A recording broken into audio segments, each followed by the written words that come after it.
Hey, good evening. I'm here for Freedom Speech and You. I don't know if I'll have an audience tonight because the audience might be watching Hal Sparks, but be that as it may, here we are. We're here with the show as promised, and the audience will probably show up eventually. So I'm just going to talk, and some of you are going to watch later, and that's just what's going to happen.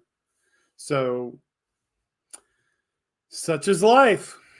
Zero audience at the moment. Well, that happens. Sometimes you just got to do what you got to do.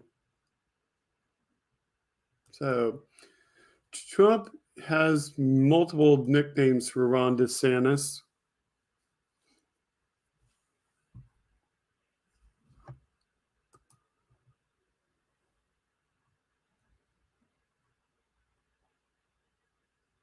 So, in this article on West 2 News, hey, we got a couple of people. We got Casper out there. Hello. How you doing, Casper? You got a friend somewhere on YouTube. I'm not sure who. It might be a hidden user. It might be somebody that's not chatting yet, or they're watching in the background. I don't know. But I'm just getting started here. So you didn't miss anything. All I said was that I had originally a zero audience. So good to see you. Yeah, we're trying to figure out what Hal's going to do tonight. He is supposed to come on tonight. So you're familiar with the fact that Donald Trump has names for Ron DeSantis. And Ron DeSantis supposedly responded saying, "Call me whatever you want," laughing at the nicknames. Hello, ADM GURL 38.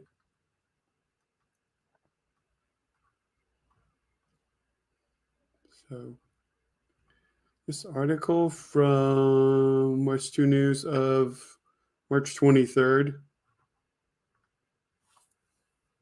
So in an interview with Piers Morgan, Governor Ron DeSantis addressed some of the nicknames given to him by former President Donald Trump. Piers asked, "What's your favorite nickname that Trump's given you so far?" And DeSantis responded, "I don't know how to spell." Okay. He's coming on at 6 p.m. So 9 Eastern. Okay, so we got a couple hours. That's good. I don't know how to spell desanctimonious. I don't really know what it means, the governor laughed, but it's kind of like it's long. It's got a lot of vowels. I mean, so we can go with that. That's fine. You know, you can call me whatever you want. I mean, just as long as you know to call me a winner, said DeSantis. DeSantis got a bit more serious when talking about the difference between him and Trump. Obviously, you know, the approach to COVID was different. I would have fired somebody like Fauci. So the way we run the government, I think, is no daily drama, focus on big picture and put points on the board. No daily drama. That the dude has the nerve to say that. It's like every day with him is drama. I saw the article this week, says Casper, about a Florida ed teacher who lost their job after letting kids go to a museum and view Michelangelo's David. Parents said it was pornographic. Yep. I mean, you unfortunately have people who think that. Hi, Diane Russell. Welcome to the show. Yeah, Casper, you unfortunately have people that think that way. We got about 6 people. Are they all on YouTube? Yes, all the people are on YouTube. Good, Casper, you got friends.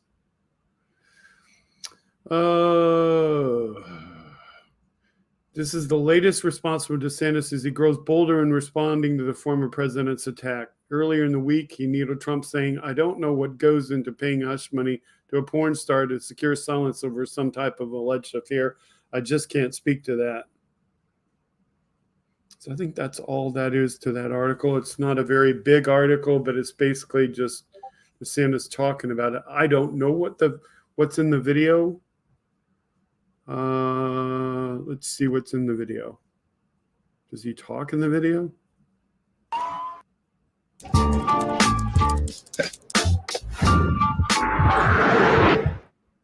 Okay, I'm going to mute the audio for a second while they play the ad. Just hang on there. The ad will be gone here shortly.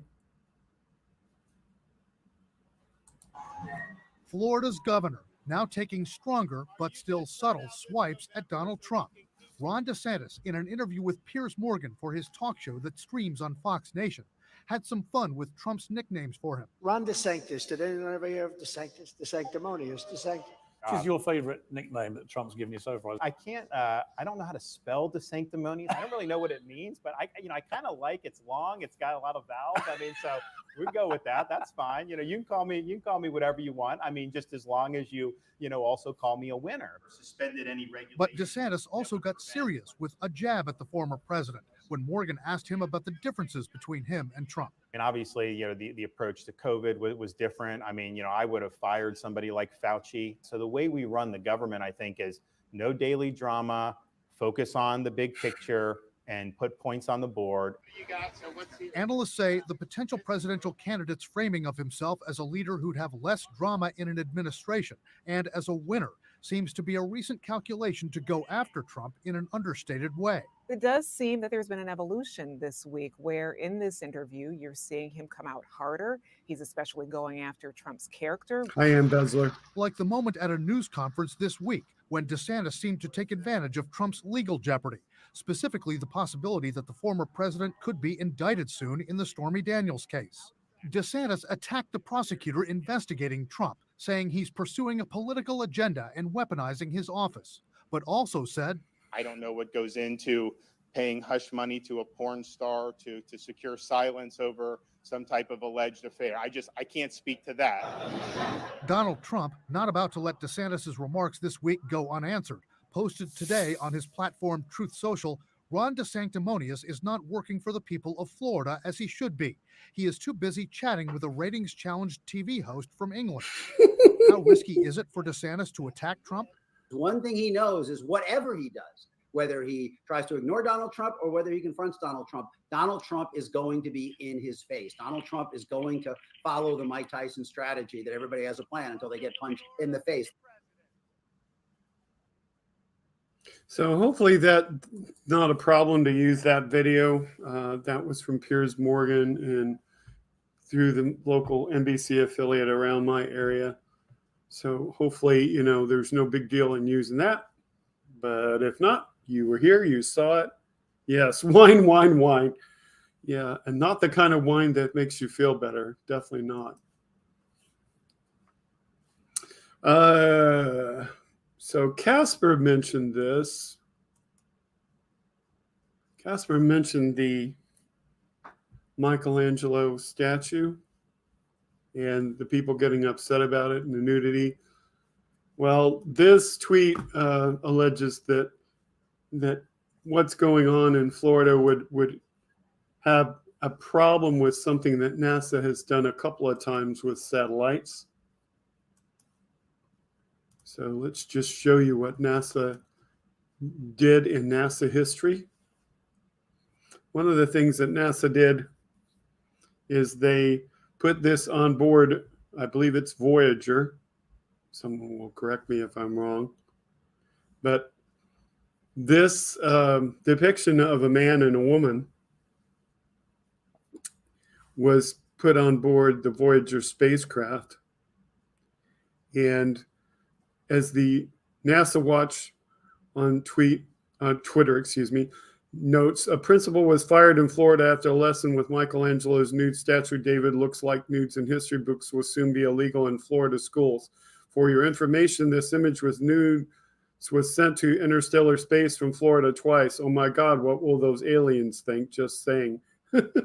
So, yeah, I mean, Florida would have a problem with what was launched from a NASA probe in the past, and yet, no problem launching it before. Hello, Arian. I'm going to just go through these because we're going to go through things quickly tonight.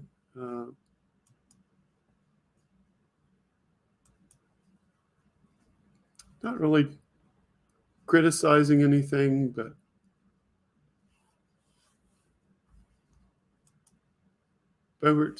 Bevert's got a statement that she wants to make. So let's see what she had to say. Courtesy of Ron Filipowski.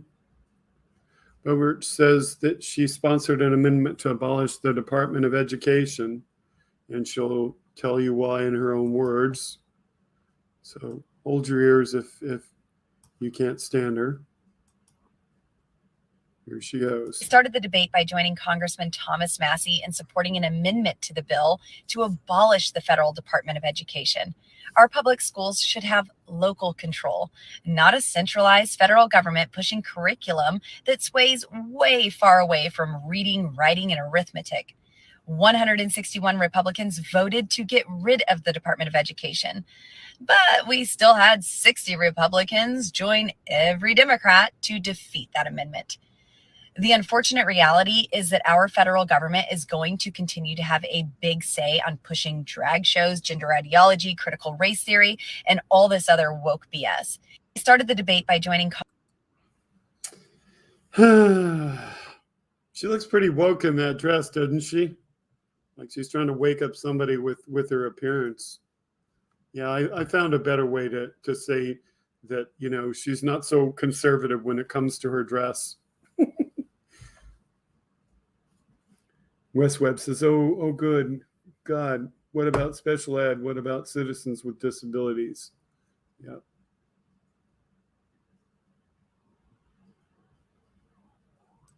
Matt Taibbi had a lot to say. Matt Taibbi's gonna make a false claim on this one.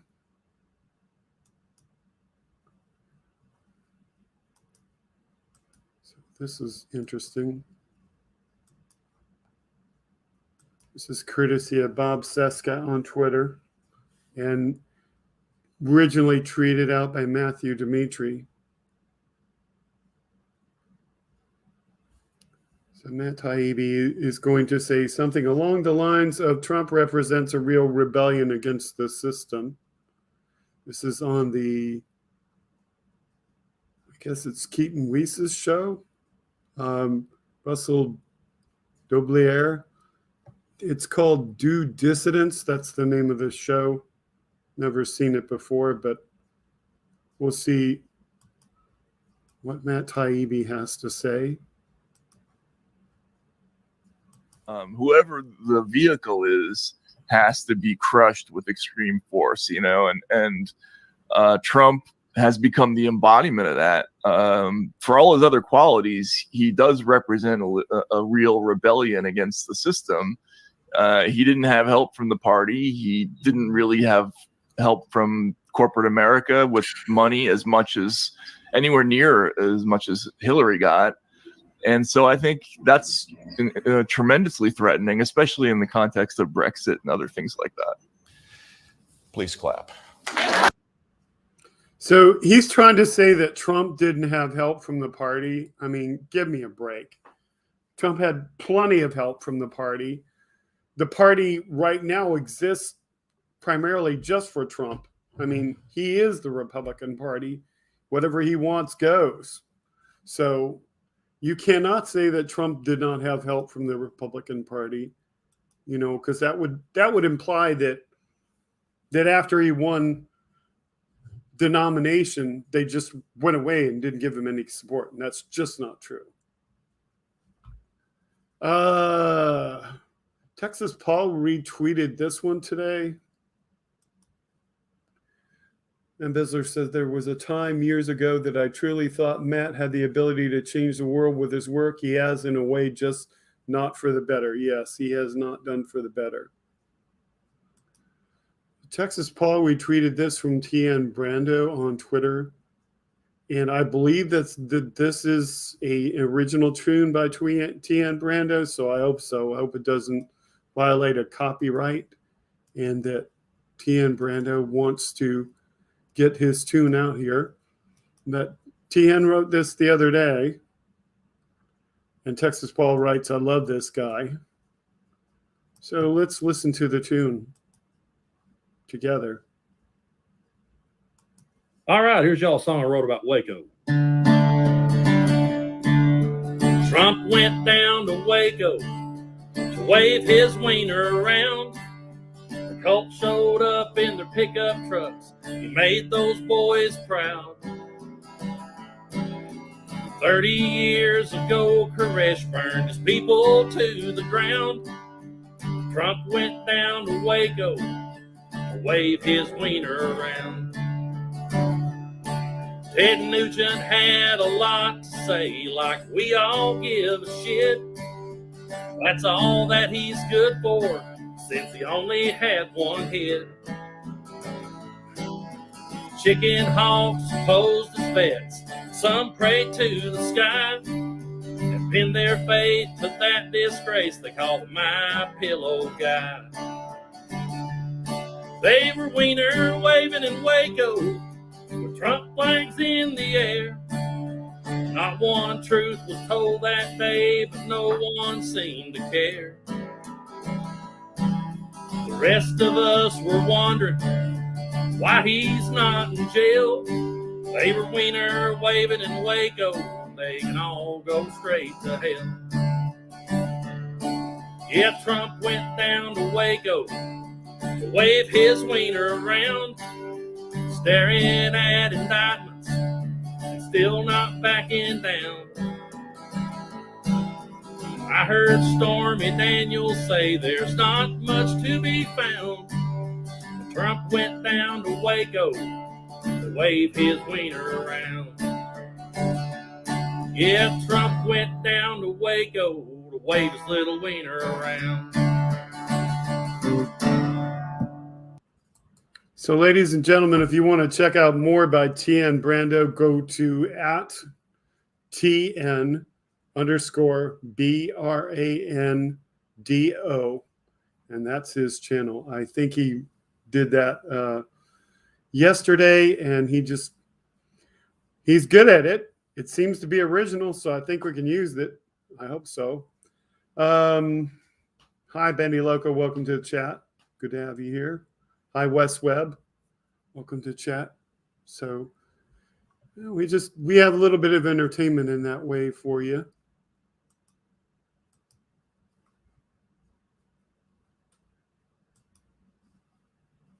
I call this one as the lawyer, the next Mrs. Trump, and you'll see why.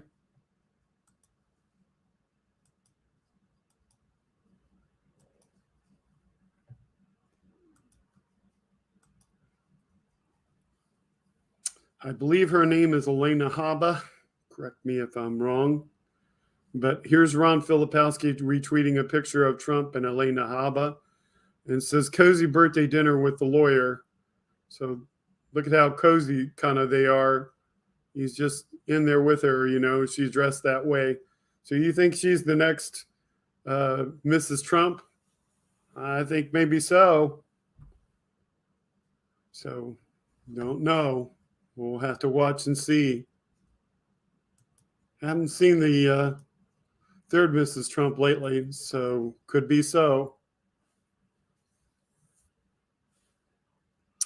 Speaking of Trump last night, and you will get more of Trump's rally on Hal Sparks, so please tune in at Hal Sparks.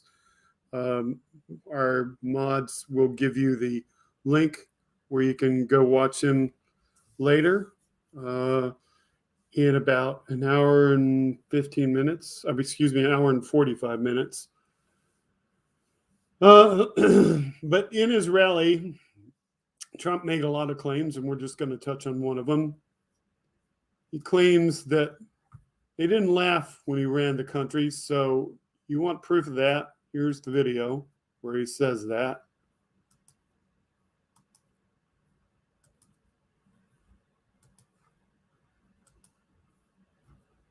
Oh, here we go. Wish I had a banner to throw over their banner, but whatever you do, as good patriots, please don't call that number and don't text it, and don't give the man any more support than he needs, because he doesn't need any. Excuse me. The whole place was laughing. They're laughing in our country. We don't want anyone to laugh. Nobody laughed at our country when I ran it, I can tell you that. So he claims that nobody laughed at the country when he ran it. Well, we can immediately disprove that claim, because we can go to this video where he speaks before the United Nations. So hang on, here we go.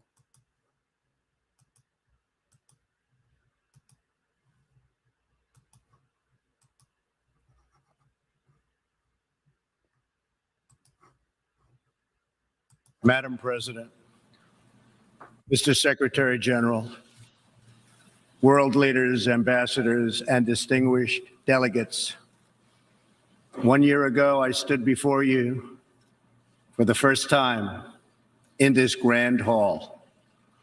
I addressed the threats facing our world, and I presented a vision to achieve a brighter future for all of humanity. Today, I stand before the United Nations General Assembly to share the extraordinary progress we've made. In less than 2 years, my administration has accomplished more than almost any administration in the history of our country. America's so true.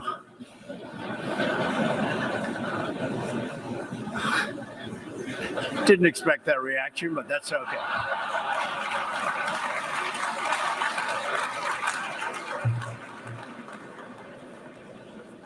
America's economy is booming like never. So that's from some time back. I think maybe his first or second year as president.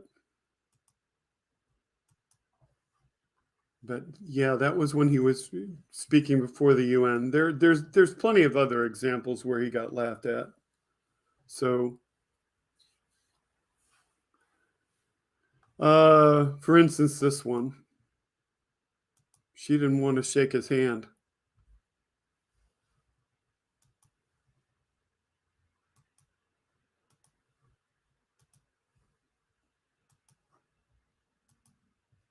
This is a little bit blurry because of the quality of the video. It's probably a web video that was pulled out, but you see how he goes to reach for her hand and she just goes right past him. So, yeah. So he says nobody ever laughed at him as president. Well, they did plenty. Speaking of reasons, he talks about how rich he is.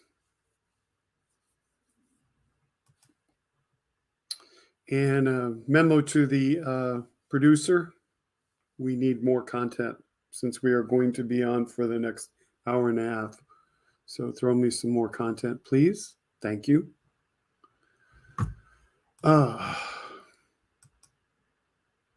Or we can just talk about what the audience wants to talk about if the audience has some really good topics and thoughts.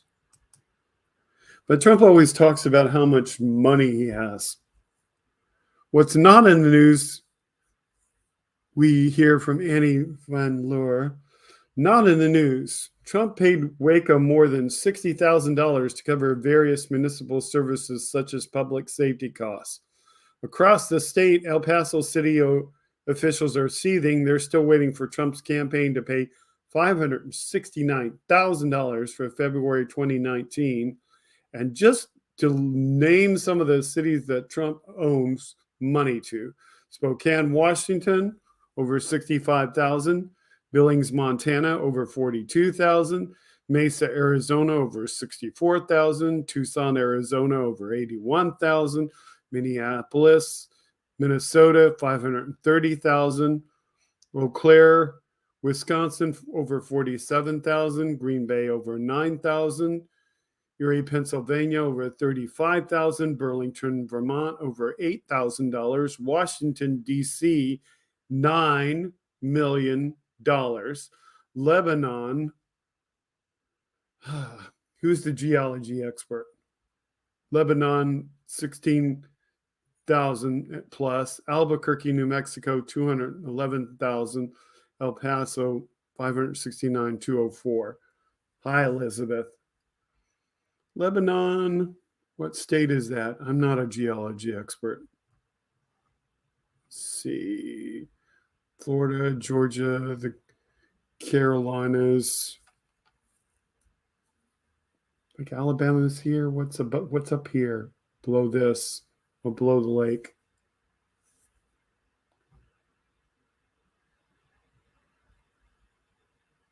Yeah, Lebanon is in the Middle East, obviously, but this Lebanon is named for that Lebanon. So, I can search. Pennsylvania? Thank you, Elizabeth. I mean, but Erie's in Pennsylvania. It's like right next door to Pennsylvania. Lebanon, Ohio. Okay. Yeah. Lebanon, Ohio. Geography, not my strong suit. But then I'm not trying to run for president.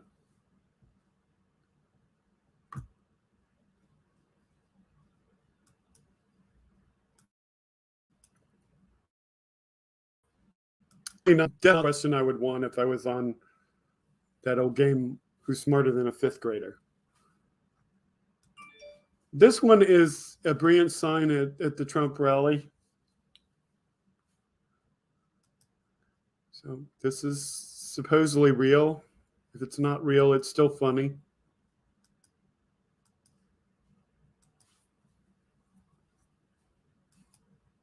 This comes to us from James Tate on Twitter. He says, brilliant sign spotted at Trump rally in Waco, Texas.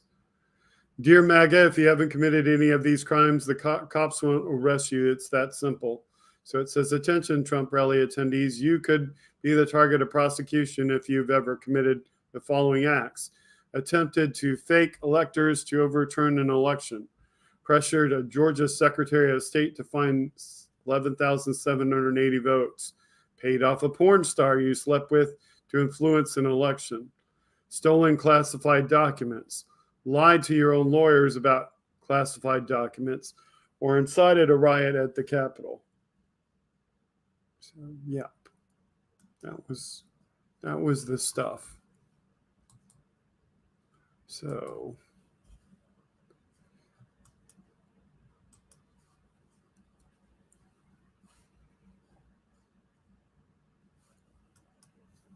a comparison between Biden, who at the State of the Union said that he would not cut Social Security or Medicare. This comparison is out from the Democratic Party. If you haven't seen it, this is your chance to see it. And you can check out the Democratic Party's social media. So here's a comparison. I'm going to take myself out of the video.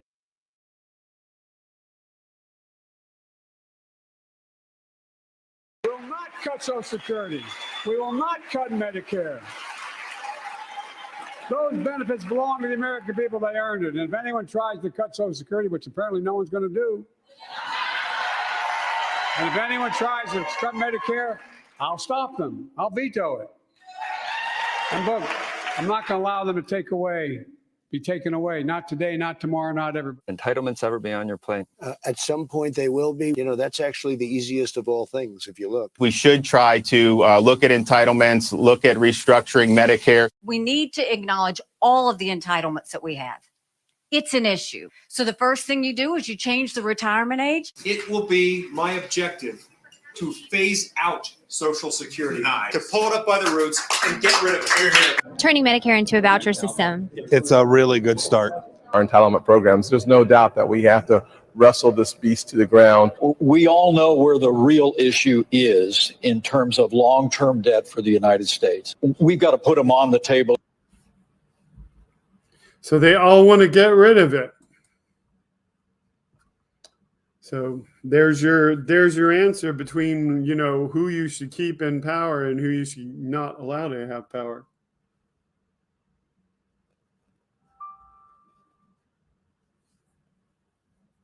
Yeah, I take myself out of the videos sometimes because I want you to see the whole video and I don't want you to be distracted by me if I'm doing things behind the scenes. You know, I was here the whole time, but I did want to get out of that video because I don't like to distract you from being able to listen to what they're saying. They're not entitlements exactly, but they keep calling it that. So I don't know how we get them to stop doing that.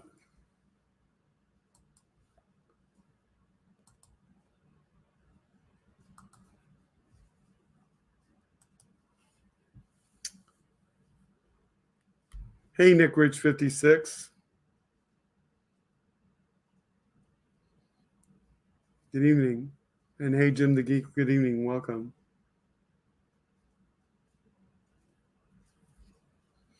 Okay, so some of you just got here. What did you miss? Well, we addressed DeSantis talking about Trump's nicknames for him and saying that he just wants to be called a winner. We addressed that NASA's Voyager probes, which had the depiction of a man and a woman naked so that an alien race would be able to determine who the people on Earth are, what we look like. That would anger the Republicans because the Republicans are out there getting upset about the Michelangelo's David statue.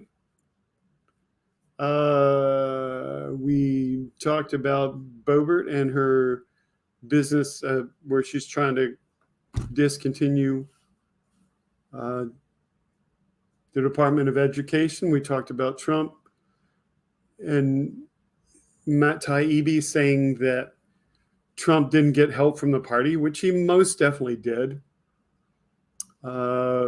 We played the song Wiener Waving in Waco. We looked at Lena Haba and her sitting with Donald Trump at her birthday party. And we postulated that she might be the next Mrs. Trump. We just saw Biden will not cut Social Security or Medicare. We talked about Trump saying he had claimed that he never got laughed at when he was running in the United States. And we showed where he did get laughed at by the UN. And we showed where someone did not shake his hand. And we showed how much money Trump owes for past rallies, even though he paid for a Waco the other day.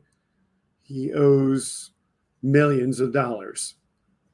We showed a brilliant sign at the Waco rally saying that you're not going to get arrested basically unless you're doing the same stuff that Donald Trump is doing. And we have a piece of information for the end of the show. So I'm holding the cute little video, the animal video. And we have a couple of producer suggestions coming in. So here we go. So hang on while I move those where I need them. And if more of you are joining chat, I will acknowledge you joining chat here shortly. So just hang in there while I do this little necessary function. Okay.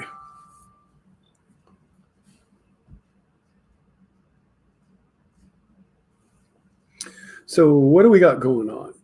Westweb says, shall never be elected office again. Democrats love him now because he is a spoiler candidate. Can't lose the primary, can't win the election. Yep, he is a spoiler candidate indeed. So we got a couple of things. So first one is called Governor Said What. We'll figure that out when we see it.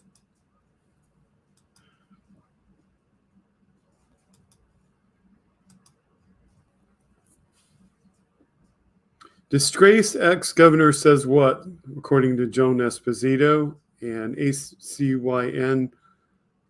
Michael Cohen is a snitch and a coward. I spent 8 years in prison with a few guys like that, says Blagojevich.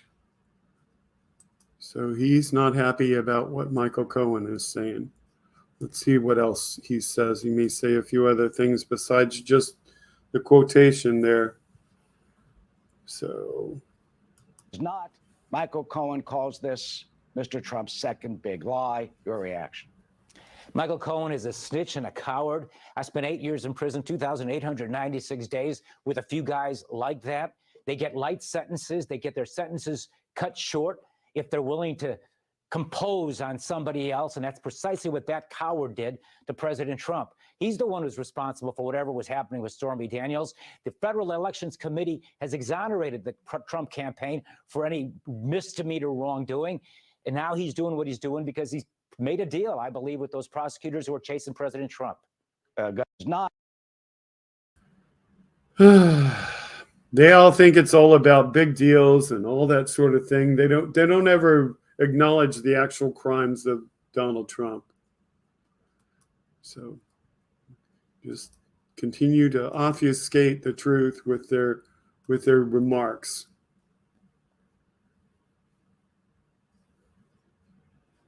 You're not sure what the emoji is? You know, the funny thing about emojis, Elizabeth, is certain emojis I don't even see in my chat because my chat doesn't support every possible emoji that exists. So I'm not looking at the same chat you're looking at. I'm not looking at YouTube. I'd have to look at YouTube in order to see what you see. So it's kind of, sometimes I have to just ask other people, what does that look like? Because I don't know.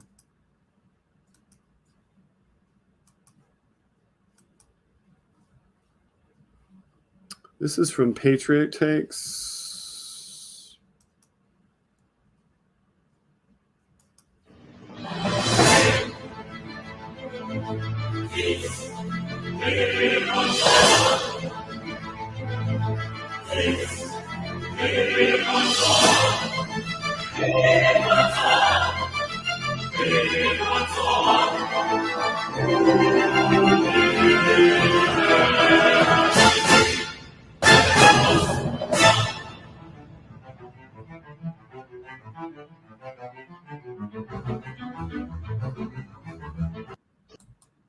So I think that was supposed to be Trump's signature, and I hope that audio didn't get us a copyright strike.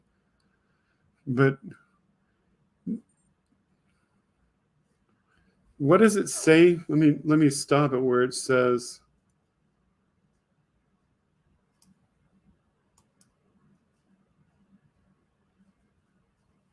Okay, what it says in there is this painting represents the horrendous abuse that this great president received on a daily basis from the envious, vile rhinos in his own party to the vicious jackasses of the Democratic Party. President Trump respectfully wears a pair of fresh white gloves as he resiliently raises our most valuable American icon, Old Glory. Oh my goodness. Like, what kind of stuff do these people take that they believe that crap? Hey, Rosebud. Good evening. Welcome to the show. So, vicious animals. Yeah, depicts everybody else as a vicious animal, whereas he's the real vicious animal.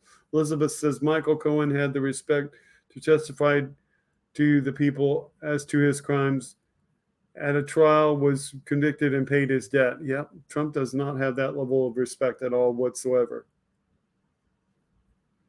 Benny Loco says he's a stain on our American fabric. We must scrub him out. Yes. Well, hopefully time gets rid of Donald Trump. You know, things just have to unfold to see what happens.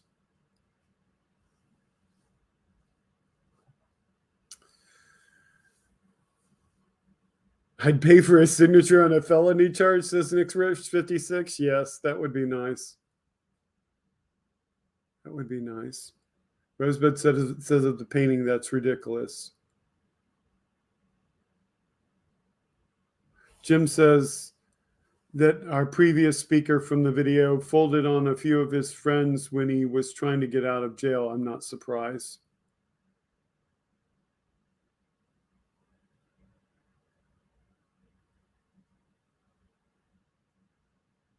Nick Rich said earlier, you got to love it when Michael Cohen trashes the bloated oaf and his cohorts. He is doing a great job for democracy.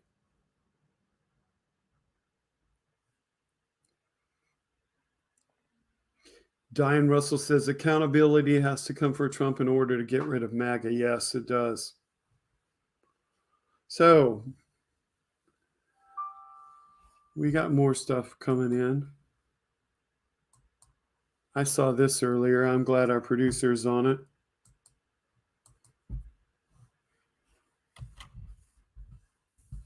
When I put the show together tonight, I didn't know whether I would get just an hour before Hal Sparks came on. So I was like throwing this show together with a modicum of simple things. So hang on. There we go. Okay.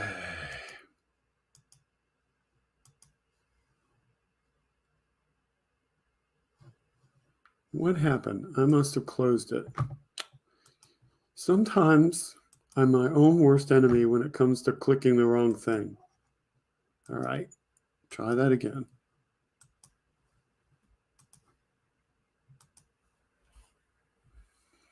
So please join me in wishing Nancy Pelosi a happy birthday. You are missed. And there's her picture. So happy birthday today to Nancy Pelosi. Is there any good non-political news on Q? There is, Nick Rich. There is some stuff. We are expecting Wednesday to have a rocket launch, but it's, hi Kelly, welcome. We are expecting Wednesday to have a rocket launch. It is not a confirmed rocket launch date and time.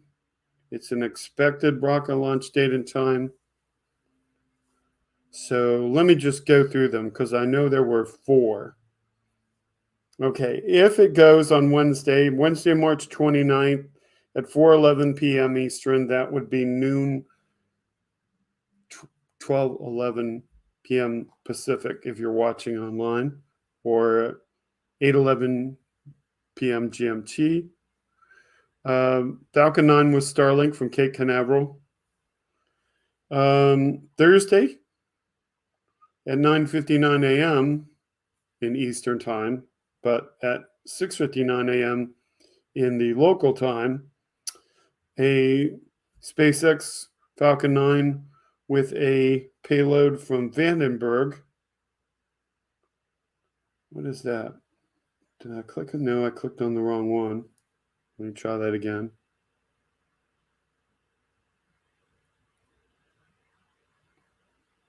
It's called SDATRANCHE 0. So what is that?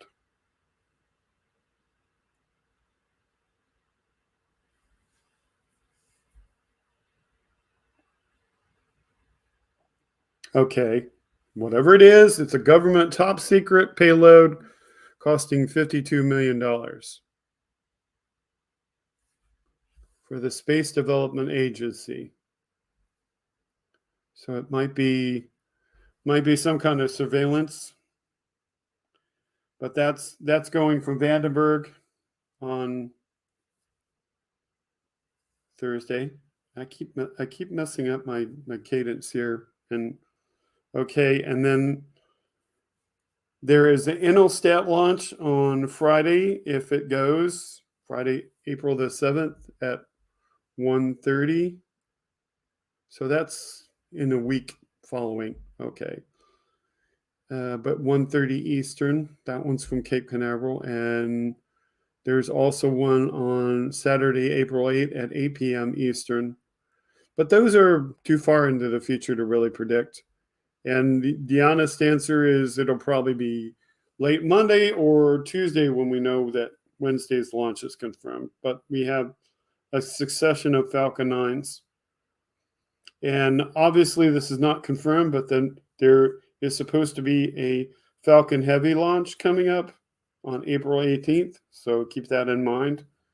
And a Delta IV Heavy launch coming up on April 19th. So there's plenty of launches coming up. When's the next manned mission? I mean, you really don't get that much detail since we just got through sending one up.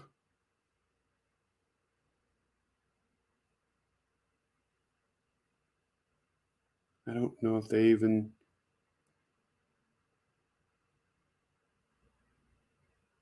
I think that's a manned mission.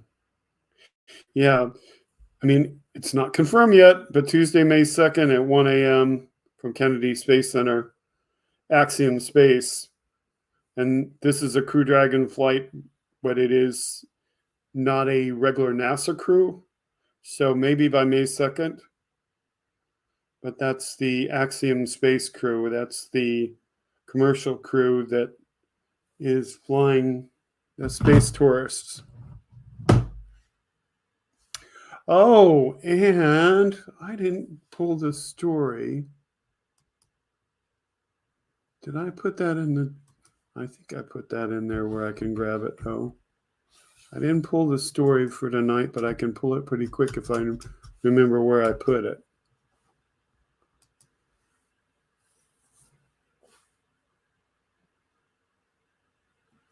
Some of you might have seen it. Some of you might not have.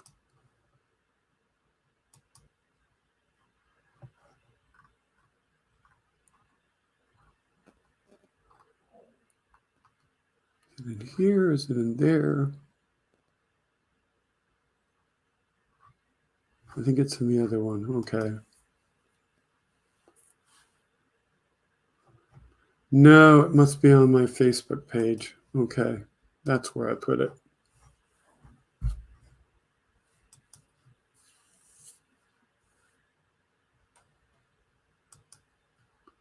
Must be over there.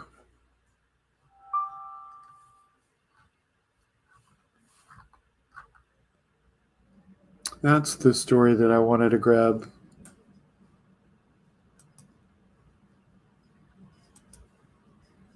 So, show that.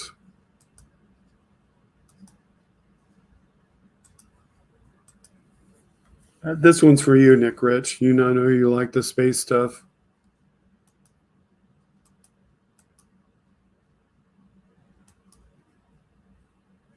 So this is Blue Origin says it finally knows what caused its New Shepard rocket to fail last year. The story was published 2 days ago, and they plan to fly soon, says Mike Wall in space.com. Now let me make the rest of it bigger.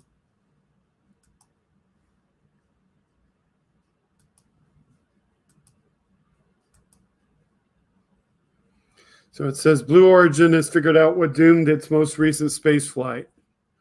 The uncrewed mission known as NS-23, because it was the 23rd flight, lifted off from the company's West Texas launch site back on September 12, 2022, and it carried 36 scientific payloads skyward.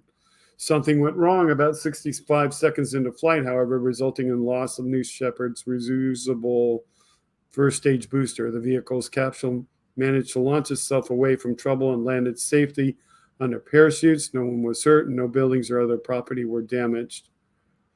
After a 6-month investigation, Blue Origin has pinpointed the cause of the anomaly. The nozzle on the booster's single engine suffered structural fatigue failure, which caused a thrust misalignment that triggered the capsule's emergency escape system. The company announced back on Friday, March 24th, just a few days ago. So, structural fatigue was caused by operational temperatures that exceeded the expected and analyzed values of the nozzle material. Blue Origin wrote in an update on Friday. Testing of the BE-3PM engine began immediately following the mishap and established that the flight configuration of the nozzle operated at hotter temperatures than previous design configurations. Blue Origin is taking action to prevent the problem from happening again. For example, the company is changing the design of the engine's combustion chamber and adjusting some of its operational parameters. So it's not uncommon with rockets to have to do some things. Hello, Aaron West. Welcome to chat. These steps have reduced engine nozzle bulk and hot street temperatures. Additional design changes to the nozzle have improved structural performance under thermal and dynamic loads. Blue Origin plans to fly again soon. According to update, the return to flight mission will loft the science payloads from NS-23, which survived the anomaly and landed safety in the New Shepard capsule. So they didn't lose anything that was designed to be flown in the mission, and the mission was just for payloads. It was just for scientific research.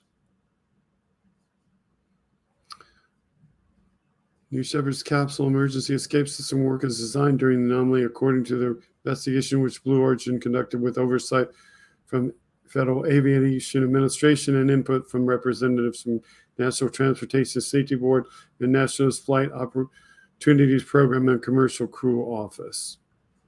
It must be a video. 6 of the 23 missions have been crewed, with most recent passenger flight was August 2022. So this mission was in September. It wasn't passenger. And then they go into detail about what people experience. They get a few minutes of weightlessness and see the curve of the earth against the blackness of space. The missions just last 10 to 12 minutes.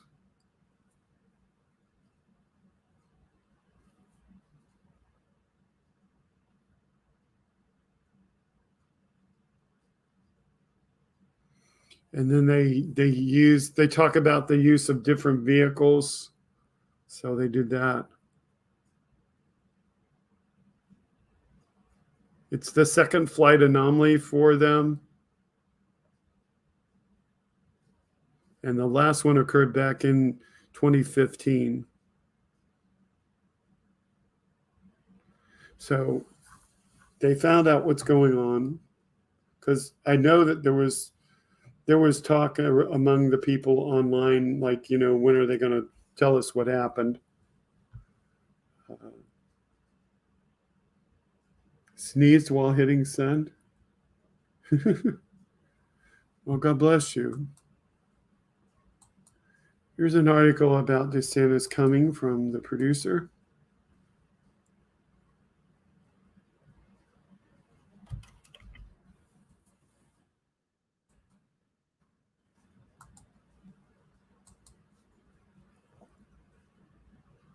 Followed your tax returns today. Good for you.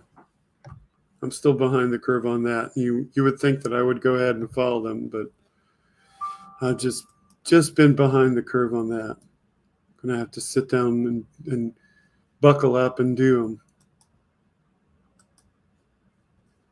Doesn't take that long. I've been busy with other things.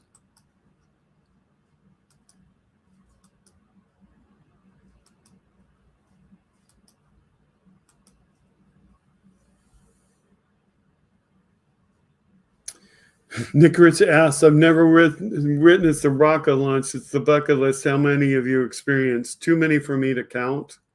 I wouldn't say that I've seen them all, because there's plenty that I've slept through, including space shuttle launches. Because one of the things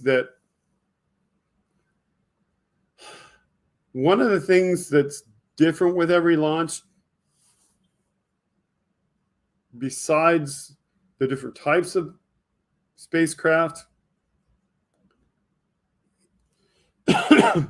is the way that the wind currents go. Sometimes you hear everything, and sometimes when a launch goes up, you really hear it rattle the windows, and it rattles for a while, and other times you don't hear anything. So it just depends on the temperature and pressure of the wind current and which way the winds are going, whether you hear it or not.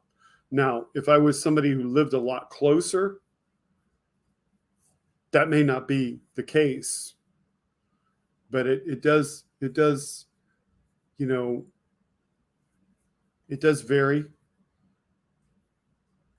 And Nick Rich, if you're trying to come see a launch, I would probably come for a crewed launch, and I would allot yourself at least a week to stick around, because you may see delays of a day or two or more. It just depends on when you come. Because when we get into rainy season, I mean, the launch criteria is such that sometimes you won't be able to see it if you're not really close to it or in the right direction from it. And the other thing is, it may look like the launch is perfect for you, but given that we're talking about Falcon 9s, and with Falcon 9s and Falcon Heavies, you have recovery weather. So you have to, as the agency launching it, SpaceX, you have to be concerned about not only the launch weather, but you have to be concerned about the recovery weather. And it depends on whether the recovery is back at the Space Center where it lands on ground, or whether it lands out on his drone ship. So it could look fine here and be terrible at the drone ship. It could look fine here.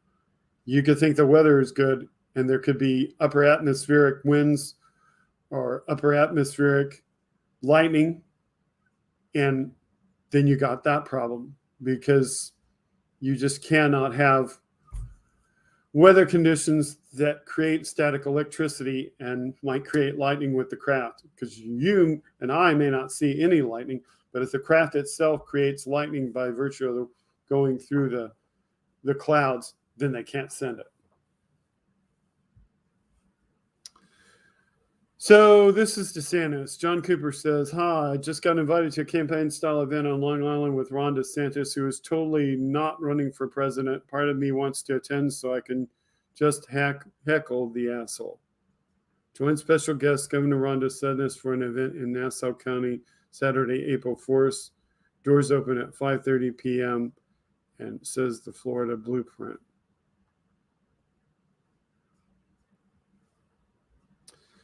I'm wondering if he's saying he's not running for president because he hasn't declared, or if he's saying he's not running for president because it's Saturday, April 1st, and he's just being hilarious there. I'm not sure which he means by that. Yes, April Fool's Day. Exactly.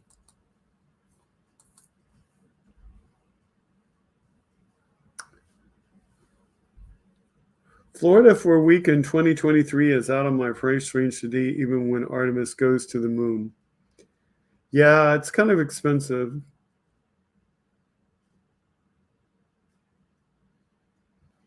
Because the biggest thing you'll find is that when you try to come during a crewed launch where there is astronauts on board, is you'll see the prices of the hotels go up. So yeah. Am I going to show the Glenn Kirshner clip posted 50 minutes ago? I don't want to spoil it. Glenn Kirshner 50 minutes ago. Let's see.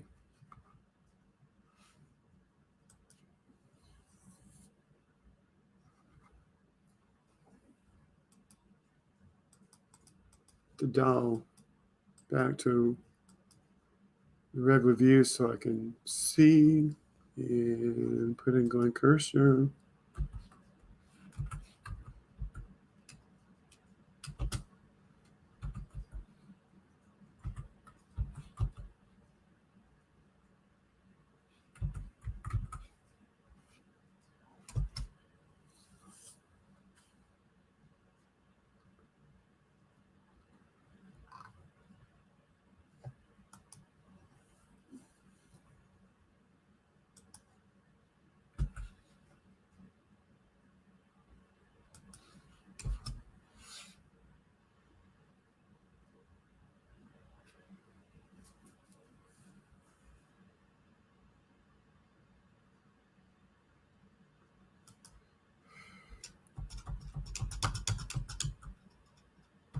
Probably need to put in his Justice Matters.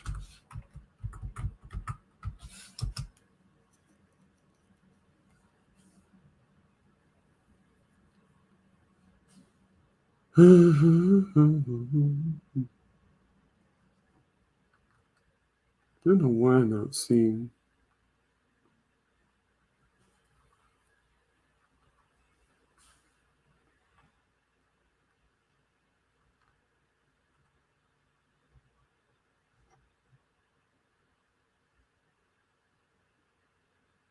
Is it about Jim Jordan? Is that what you're talking about?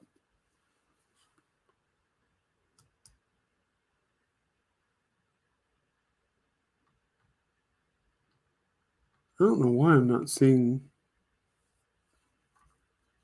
There he is. Okay, now I got his channel. And you're saying like 15 minutes ago.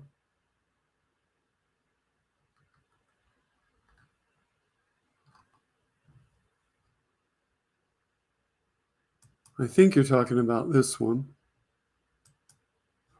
So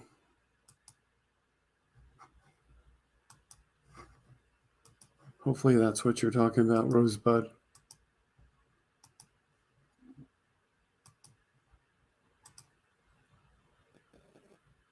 And make it big. And take myself out of the video so you can concentrate.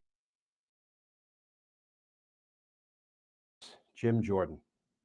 In his continued determination to interfere with the New York State prosecution of Donald Trump, he sends another letter to District Attorney Alvin Bragg. This one, 8 pages worth of yammering. And DA Bragg responds to Jim Jordan, saying, in substance, talk to the hand. Let's talk about that, because justice matters.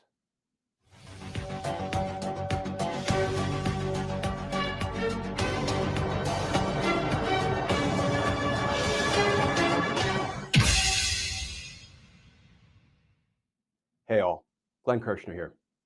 So friends, Representative Jim Jordan, chairman of the House Judiciary Committee, is not done trying to interfere in New York's criminal investigation of Donald Trump being conducted by Manhattan District Attorney Alvin Bragg.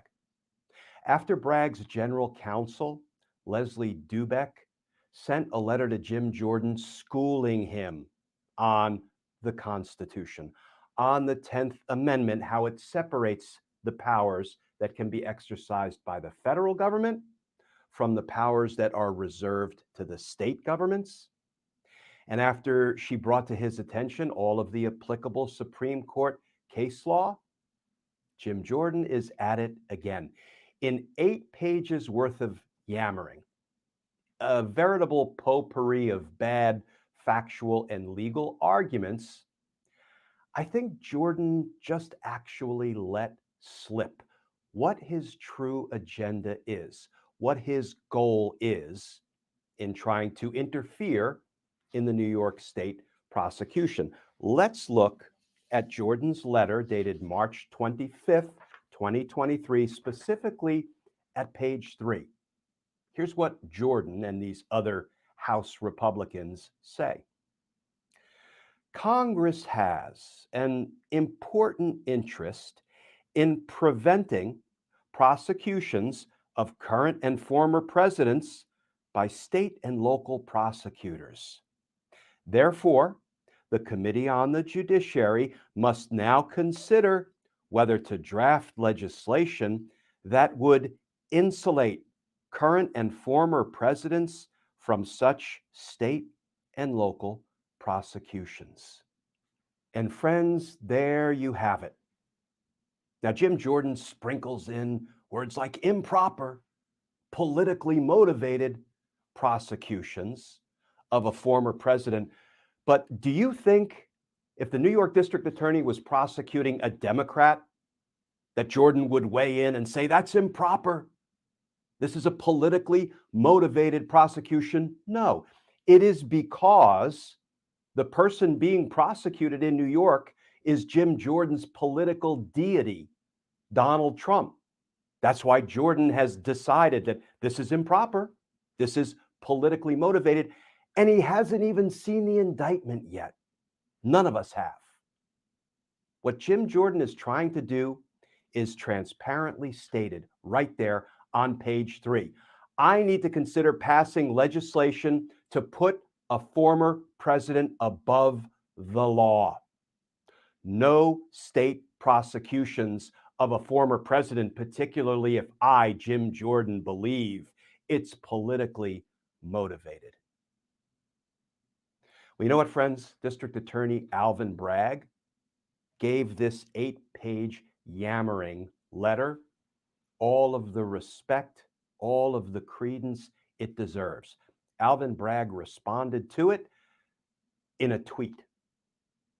Here's what Bragg had to say. Back to Jim Jordan. We evaluate cases in our jurisdiction based on the facts, the law, and the evidence. It is not appropriate for Congress to interfere with pending local investigations. This unprecedented inquiry by federal elected officials into an ongoing matter serves only to hinder, disrupt, and undermine the legitimate work of our dedicated prosecutors. As always, we will continue to follow the facts and be guided by the rule of law in everything we do, period. Friends, so that is essentially District Attorney Alvin Bragg saying to Jim Jordan, talk to the hand. Now I've got work to do because justice matters. Friends, as always, please stay safe, please stay tuned, and I look forward to talking with you all again soon.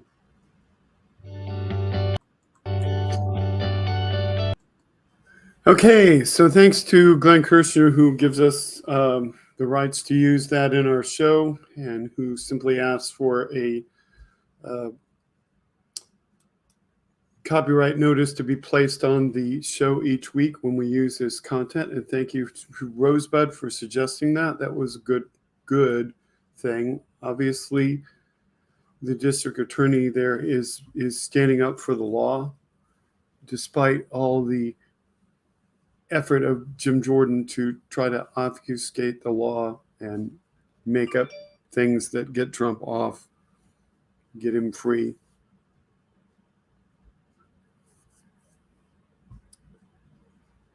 Bragg told him to fuck off, says Jim. Yes, he did. Rosebud says, can you believe that? That clown's trying to make it impossible to charge a former president for a state crime. Benny Lucas says, Jim Feckness, piece of shit, jumping through hoops. They all are doing things. Bunch of rats scrambling, yes. Satire YouTube. Yep.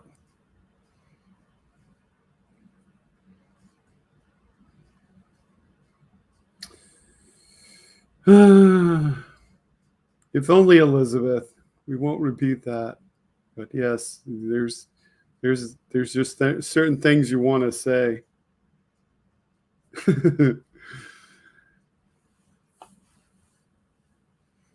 If you guys want something better to say, I recall I heard this song this week. Just use Justin Timberlake's lyrics. Like if you love yourself so much, you should go and love yourself. That's another way of saying it without having to say the F word. Where are we? Well, he got away with covering up sex abuse at Ohio State.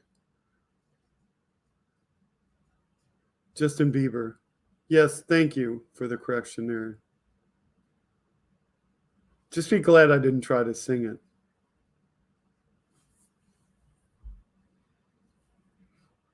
Yeah, Timberlake's did a bunch of different songs, but not that one.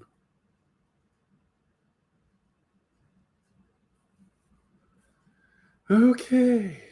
Well, we're at the 8 o'clock hour. I've got a cool thing. Yes, Vic Rich, I remember that skit. I've got a cool thing with animals while our producer finds some more stuff for me. Hopefully our producer is willing to throw me some more content. because I thought we might just be doing this for an hour and not 2 hours. So here's the cute animal video.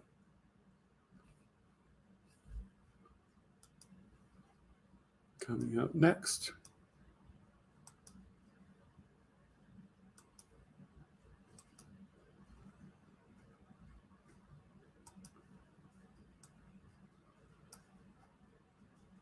This animal video does not have sound.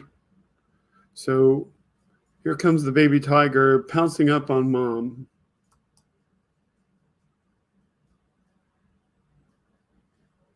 It just keeps repeating itself.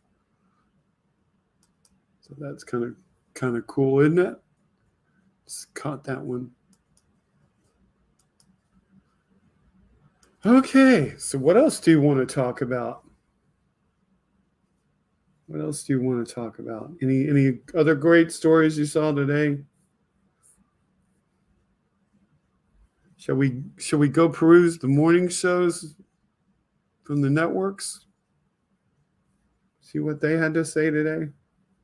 Because usually I spend several minutes reading one of those.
Weekend news is usually reruns of last week's news. To some degree it is.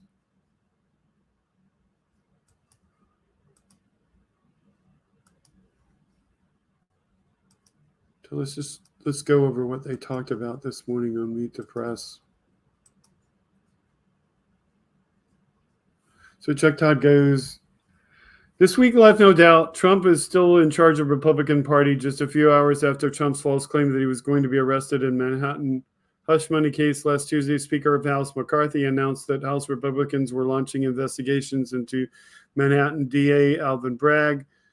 3 committee chairmen claiming an unprecedented abuse of prosecutorial authority demanded that Bragg testify and turn over documents. And I let him remind you, it's on a case where we don't even know what the charges are or whether any will even be brought. So we're not even sure what documents they want. The rest of the party, including Trump's 2024 opponents, race to fall in line. And so then he plays the tape of McCarthy saying, I think in their heart of hearts, you know, too, that this is just political. James Comer said it's a political stunt. Rand Paul says, I think it's disgusting. What, your view in the mirror? It kind of reeks of political revenge. Pretty much everything you do, Lindsey Graham. Nikki Haley said, we know that's just political revenge. Okay, so we're a parrot. Former Vice President Mike Pence says, what I call the criminalization of politics. That would be your former boss. And then, of course, we get the usual references to Soros.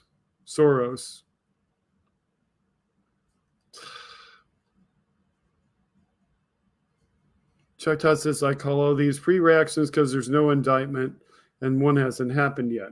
Not to mention the fact that you cannot have this evidence because that would destroy all evidence to have it out in the public.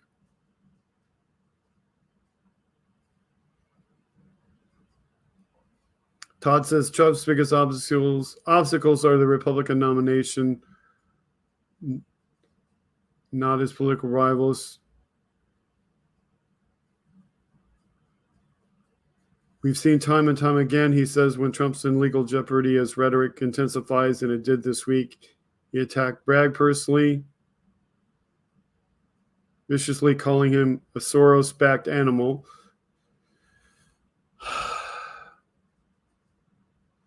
Trump, you just keep opening your mouth and proving how racist you are.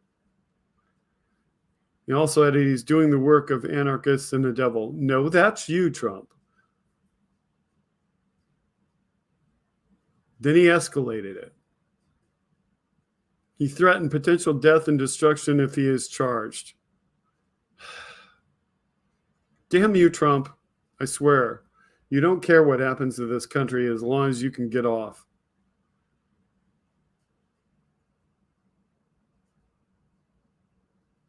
So later in the day, Bragg received a death threat, including some white powder, and it didn't test as anything.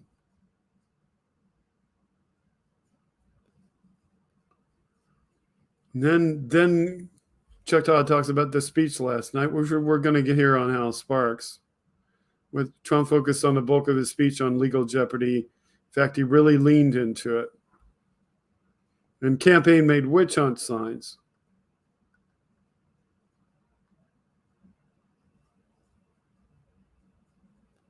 And he goes on to all this stuff about the DA of New York, under auspices and direction of Department of Injustice in Washington, D.C., investigating me for something that's not a crime, a misdemeanor, not an affair. I never liked Horseface, his nickname for Stormy Daniels. Prosecutorial misconduct is their new tool, and they're willing to use it at levels never seen before. His favorite phrase, never seen before. When they go after me, they're going after you. No, they're not. But you want these dumb people that believe you to think that. Todd reminds the audience that Manhattan DA does not work for a DOJ. And then he talks to Trump's attorney.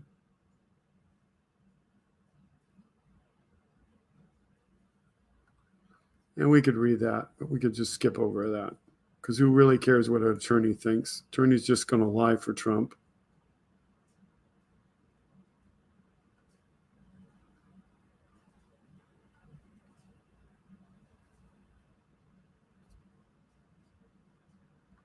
And he goes and says the case shouldn't be brought.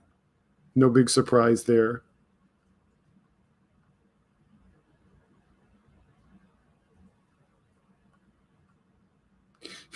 When asked about, would you advise your client to personally attack a prosecutor like this? I mean, it's dehumanizing. By Todd, the lawyer says, you know, Chuck, I know, again, I'm not a social media consultant. I think it's an ill-advised post that one of his social media people put up, and he quickly took down when he realized the rhetoric in the photo was attached to it. But that being said, so he's trying to point the finger at social media people as though Trump has social media people. Trump is Trump. Every piece of crap put out by Trump is put out by Trump. There's probably no social media people around him.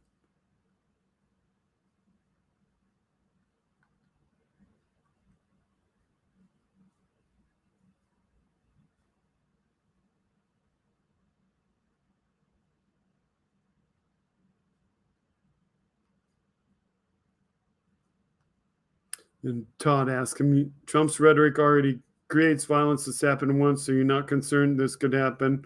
And then the lawyer says, no, I'm not.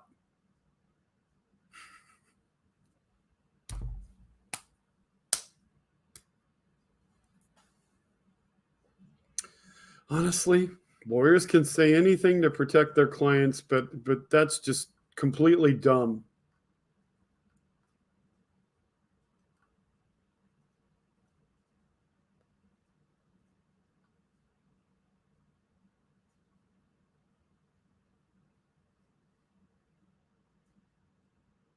Then Todd points out that they're trying to say that that Michael Cohen paid off Stormy Daniels with his own personal funds. But Michael Cohen obviously does tell us that he was reimbursed for those funds.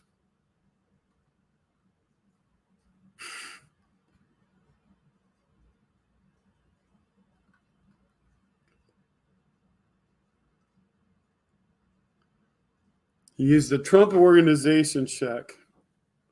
How do you distinguish between his personal funds and what was the campaign funds anyway? Because he kept saying over and over again that he was using his personal funds to fund his campaign. So how in the world do you distinguish between those two anyway? You have him on record as saying that over and over again.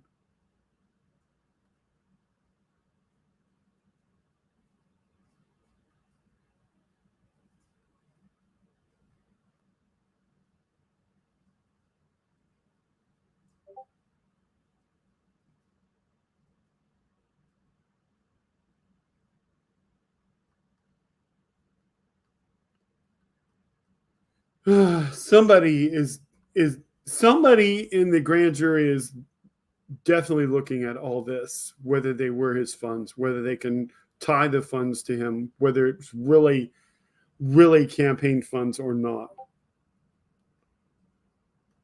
whether the records are falsified.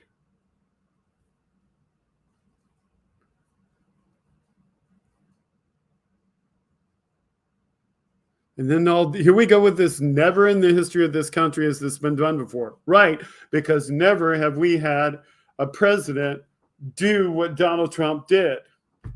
It's like, just because it didn't happen before because we didn't have somebody as corrupt as Donald Trump.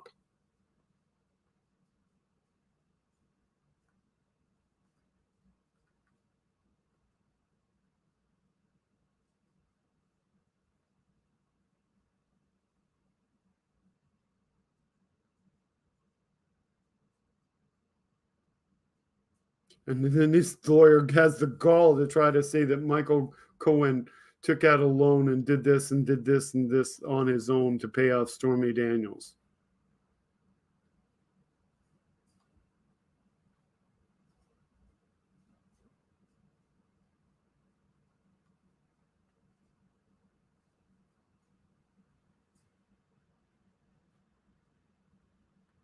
Now the lawyer is telling Chuck that he's being petty.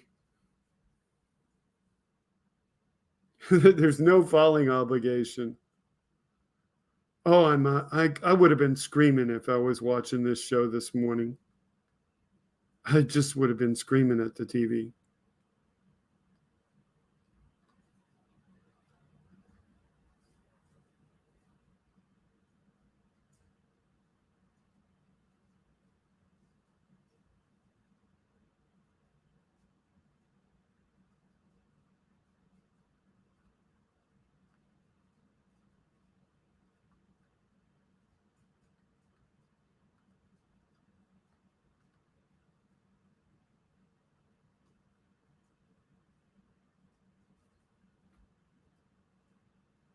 And he keeps pounding over and over again that it's a personal expenditure on Michael Cohen's part. Well, you know that Trump, made sure that Michael Cohen did all that on his own so that he could try to claim plausible deniability. Yeah, there's video of this show.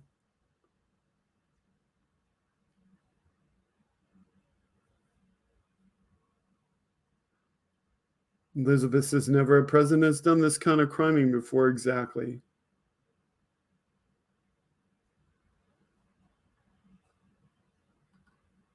Yeah. It seems like he talked to this lawyer a really long time, or they just said a lot of words really fast. So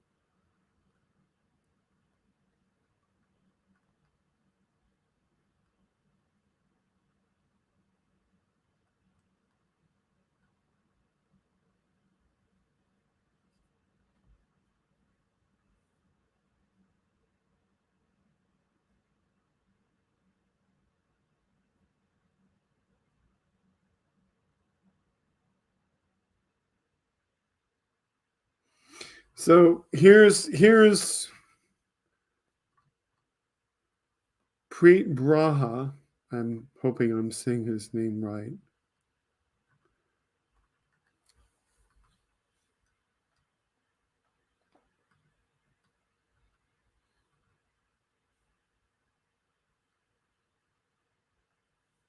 And he ran the Southern District of New York, and says what's interesting to him about the exchange between Chuck Todd and Joe Tacopina is I've seen him do this on many occasions, and we had, a bunch of Republicans saying no crime here. Nobody would ever charge this case. It's unseemly. It's irrational. It never happened before, but it did. It happened with respect to Michael Cohen, who was not only charged with this type of crime, but this particular crime, and he thought it was a crime, pled guilty to it. His lawyer thought it was a crime, allowed him to plead guilty to it. The prosecutors in Southern District of New York thought it was a crime. The judge accepted the guilty plea, thought it was a crime. So you can argue about whether or not it's appropriate to bring such a case. You can argue about the optics of it, but the idea that this was unprecedented is just false. It's just wrong. Yeah, there you go. It did result in the charges to Michael Cohen.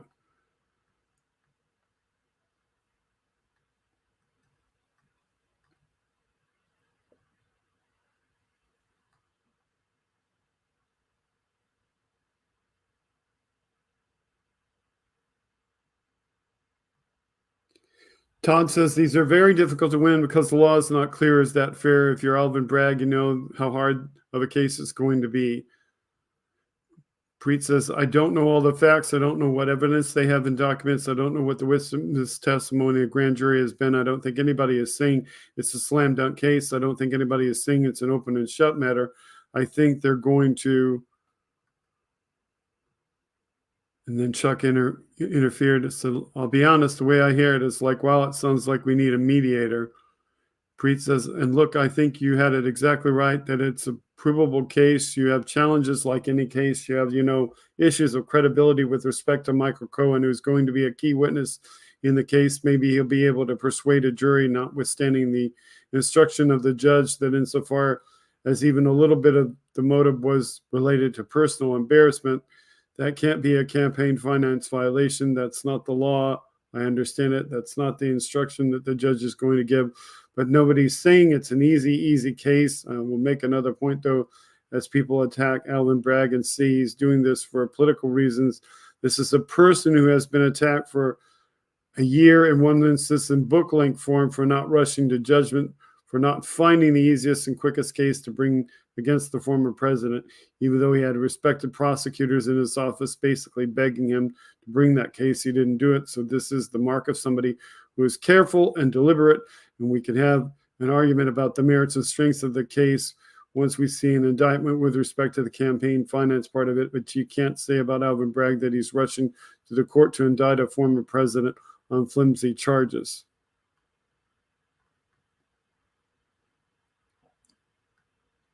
Todd continues, as former law enforcement official, I look at what the former president did. However you look at it, you're Alvin Bragg. If he brings the indictment, it looked like he can't back down. If he doesn't bring the indictment, it looks like he's been bullied.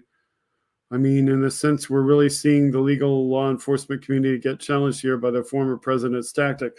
Every stupid fucking day. Yes. That's all Trump and his people do is challenge the laws that would put them in jail for the crimes they've committed.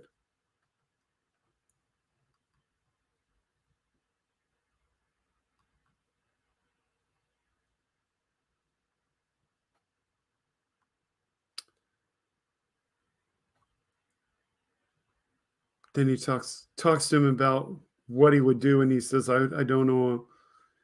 I'm retired.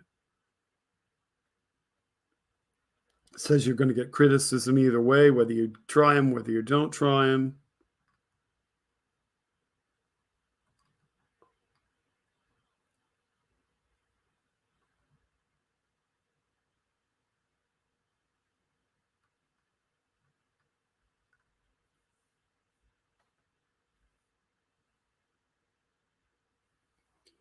Preet says You ticked off a couple of minutes ago, Trump faces jeopardy from a number of sources. This case by Alvin Bragg is just one of them. He has legal jeopardy in Fulton County, Georgia, and federal matter being overseen by special counsel.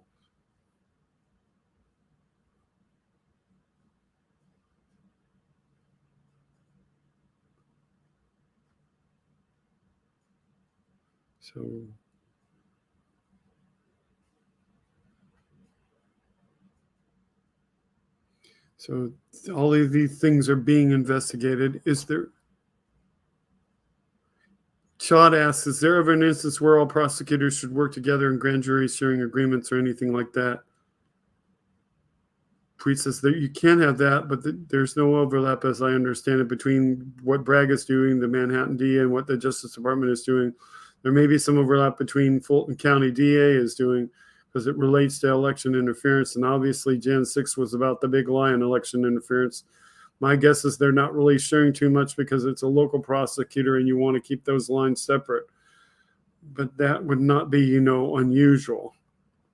Well, I would think they would want to be very careful about not interacting too much because of the difference in the jurisdiction of the officials. And also the idea of setting a legal precedent that they were ganging up on him.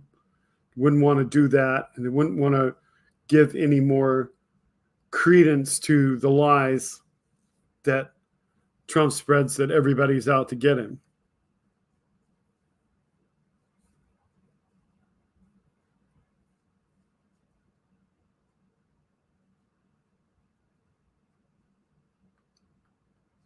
And he shows the old video of Richard Nixon.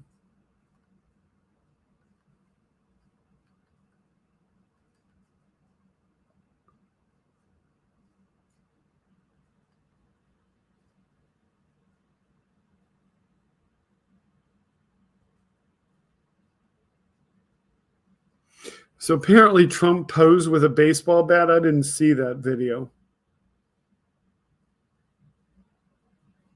That's interesting.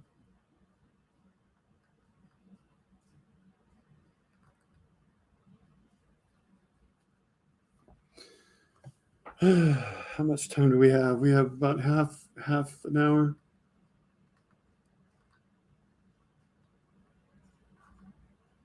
The rest of this probably doesn't appeal to me. I don't know about you guys and gals. Let's see if we have anything. Nothing. Okay. Trump.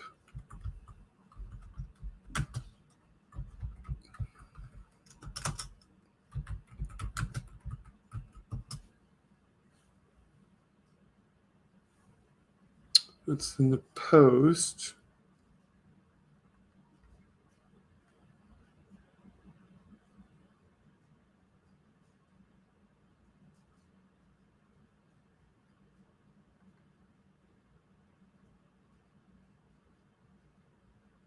I think we can see that from Huffington Post. Is it our video?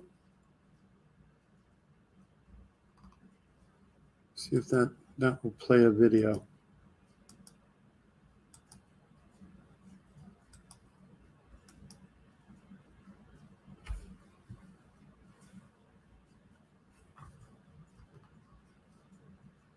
Commercials.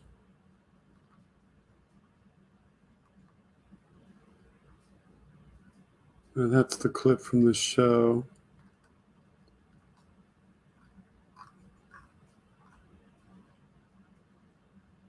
I wonder if they show.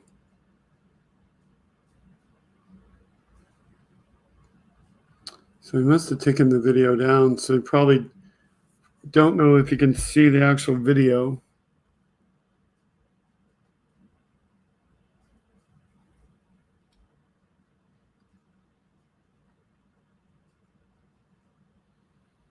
Posted a photo, so I wonder if there's a thing here.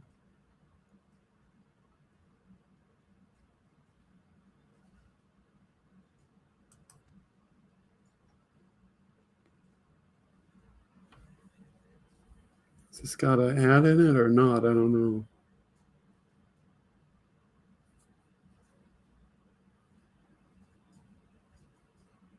Yeah, it's trying to load an ad, so there's an ad in there.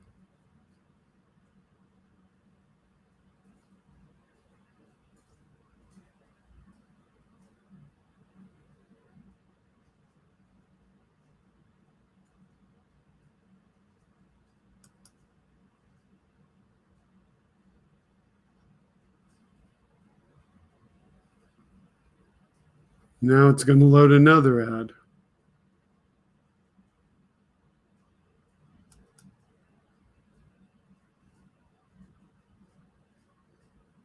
And of course,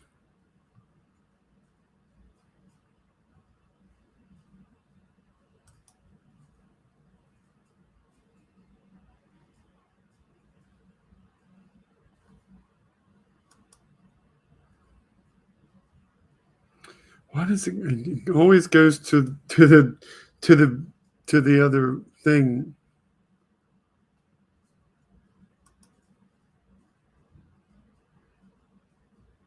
Yeah, it keeps showing me the movie that instead of showing me the content. So I don't know if that's just an ad. But there's the picture anyway. So there's the picture that Trump is supposed to have tweeted.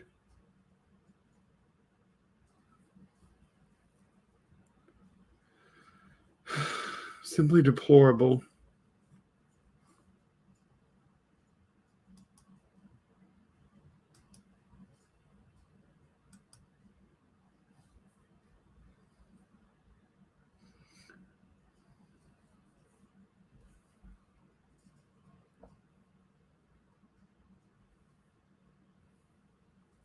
Elizabeth says we need a summer of love for democracy at the Capitol in 2024 before the election. I think so too.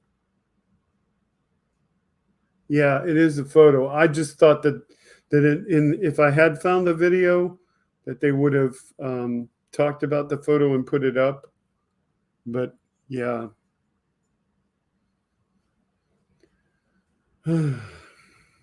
So anyway, what do we got? Okay, yeah. So we saw the picture by virtue of what I did find.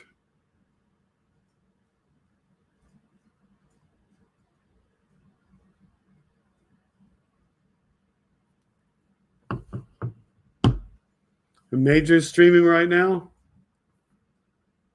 You want to go watch the Major, Nick Rich 56? If you do, I can end the show if you want to go watch him. And we expect Hal Sparks here in just a few more minutes. About 22 minutes to go.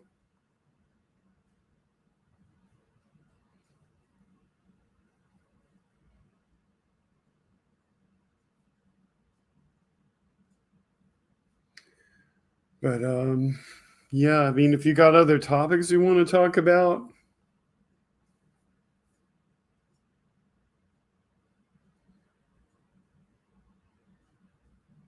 Supposed to come on at 7:30.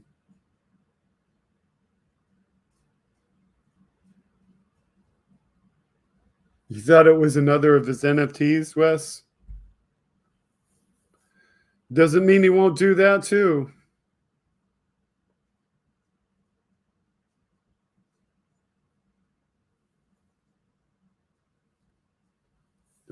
Don't know what he's doing, you know.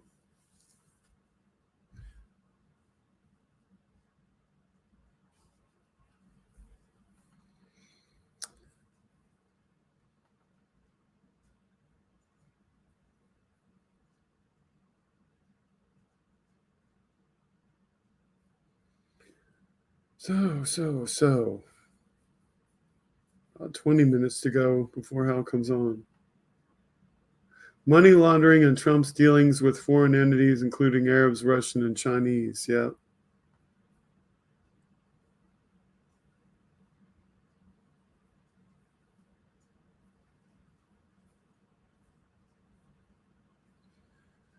You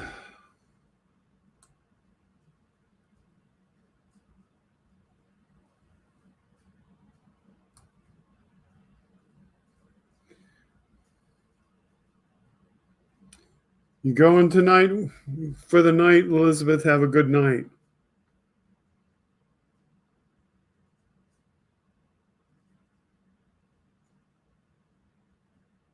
Go to Ron Filipowski. Okay.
I mean, I had the picture before.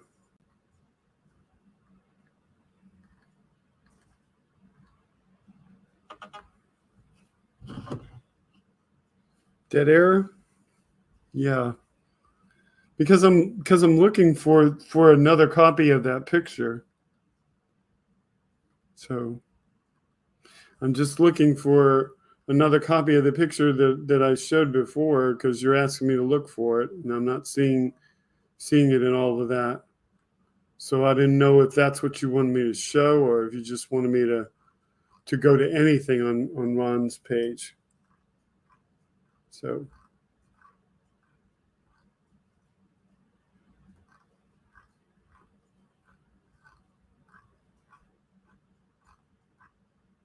there's a lot of stuff on Ron's page, but that tweet with that picture is like, I don't know, several days ago.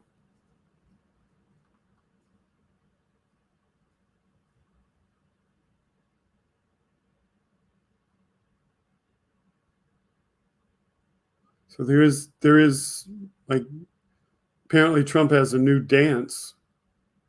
So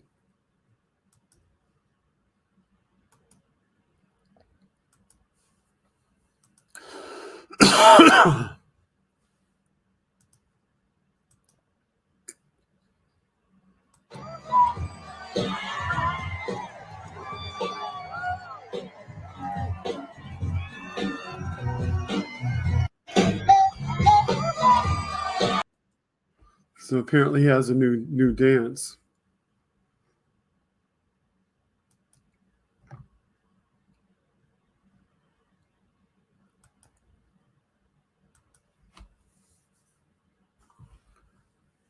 No, it actually sounded like Hang On Sloopy that he was playing in the background.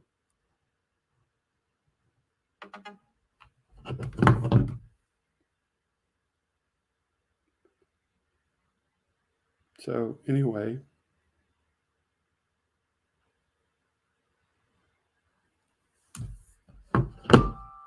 What's trending on Spoutable? Honestly, I'm on Spoutable, but I haven't really figured out how to navigate it yet. So don't ask me what's trending on Spoutable. I don't really know how to navigate it. I post on Spoutable. I don't really get the how to read other people's spouts.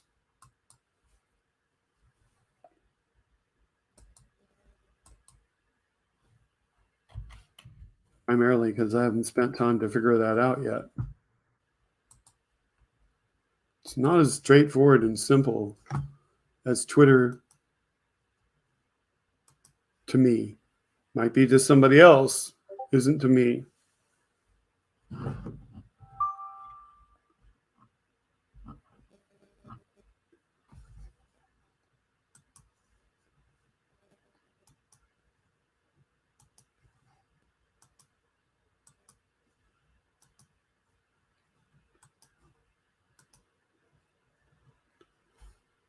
So the only real difference between this, I think, and what we showed earlier is what we showed earlier was just the photo.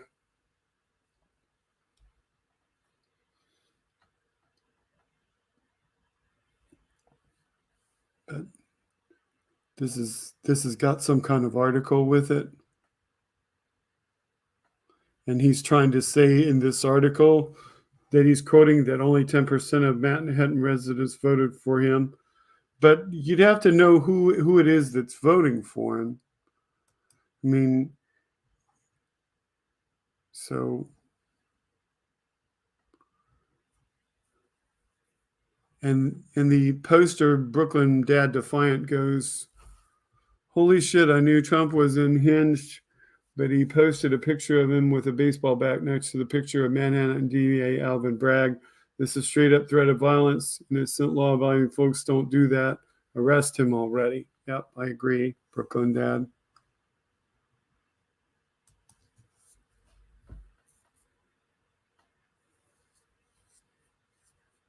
You said a couple of wider shots.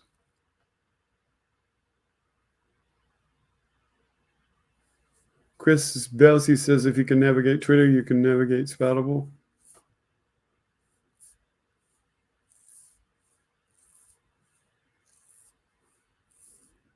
Spotify is music. Spoutable is a website that's similar to Twitter.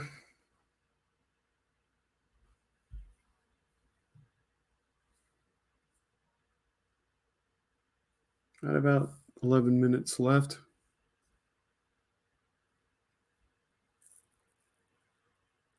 So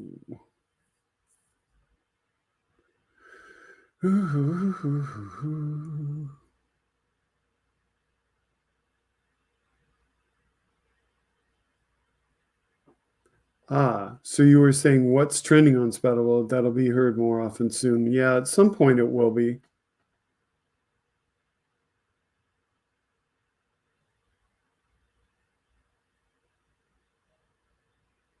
If you knew how any of this worked, you'd have 1 million subs by now.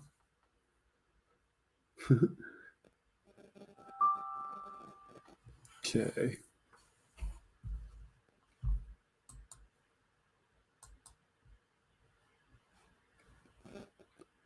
So apparently this has more content in it.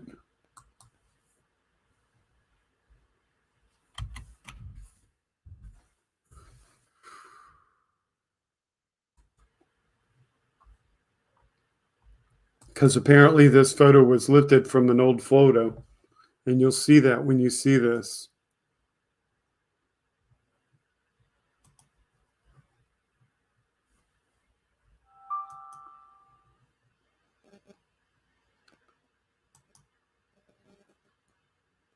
I don't know if I can make that any bigger because of the way that it was forwarded. Can I save that to an image?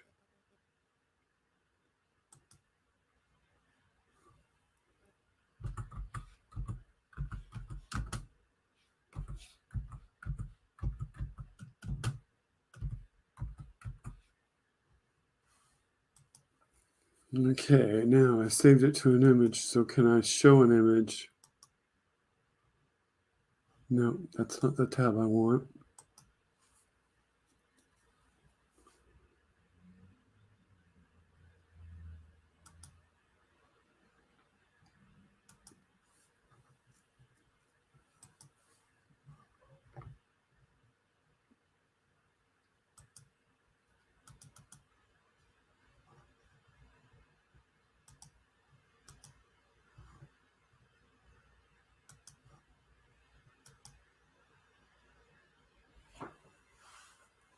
Okay. Valid file type. So how do I show that file? I guess I have to go to that file.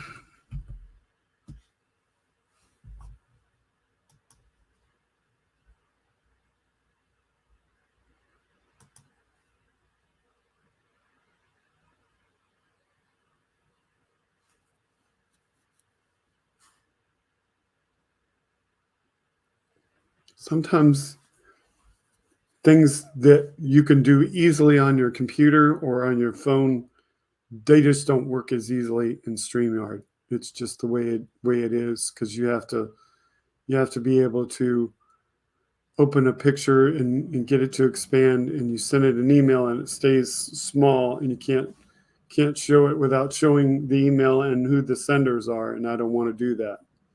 So I just have to get this to work.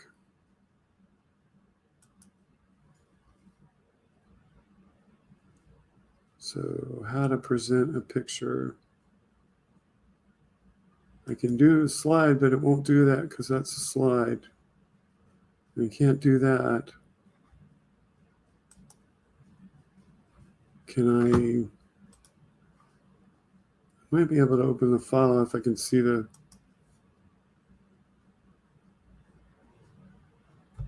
file.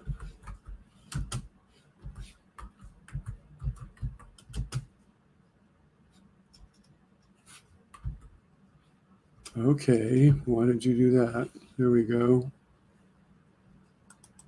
So there's the file.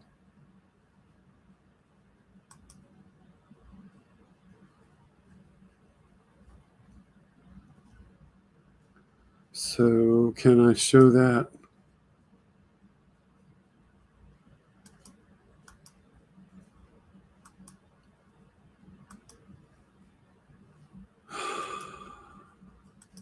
I can show that. It's pretty small. Now I got to figure out how to make it bigger.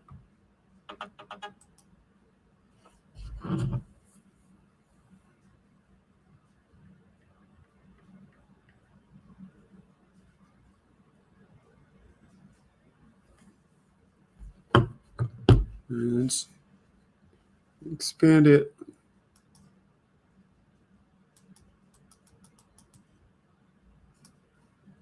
Too big. A little less big.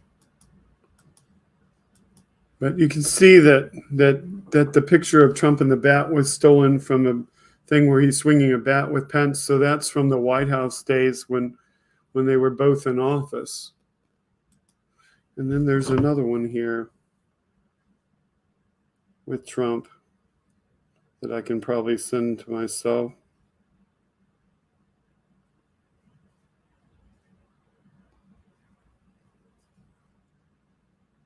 Through mail. Send it to myself.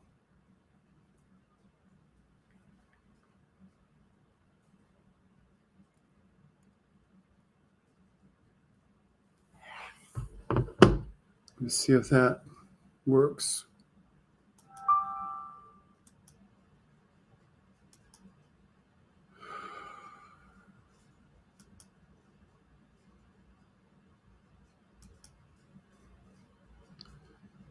And I think I can show that one direct without having to go through all the routine to do that one, because I was able to expand that one. So here's a different one with him with a bat from being president. So thanks for that. Always fun to work through the little technical challenges of getting objects that would work fine on your phone but work differently on this computer.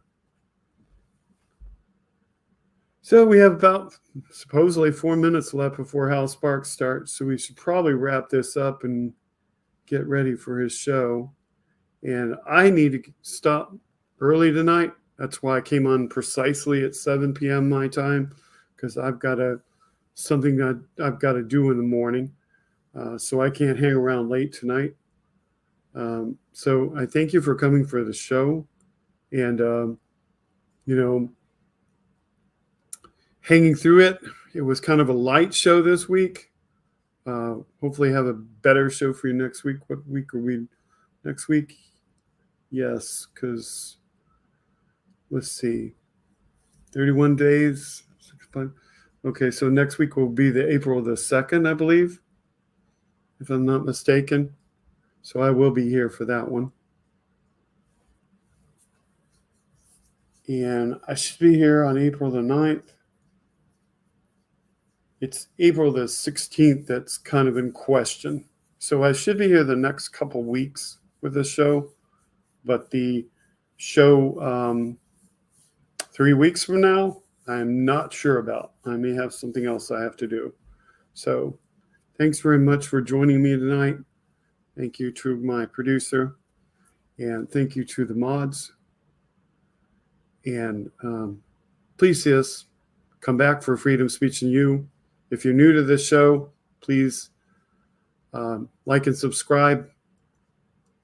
And, oh, yes, Palm Sunday. So, yeah, Palm Sunday coming up. So, yeah, no to Palm Sunday, no to Easter Sunday. So, looks like we're going to be taking some weekends off. I might put together something, though, that you can watch. I might just put some stuff together that you can watch instead of a live show. So we'll see if I can do that, because I was thinking about doing that tonight with Hal Sparks coming on. So maybe I'll do that for these weeks that people are not going to watch, and you can just watch it later. Thank you for watching Freedom, Speech, and You. Thank you for participating. We'll see you all here again on our next show. Have a great evening, a great rest of your weekend, and stay safe out there. Thanks.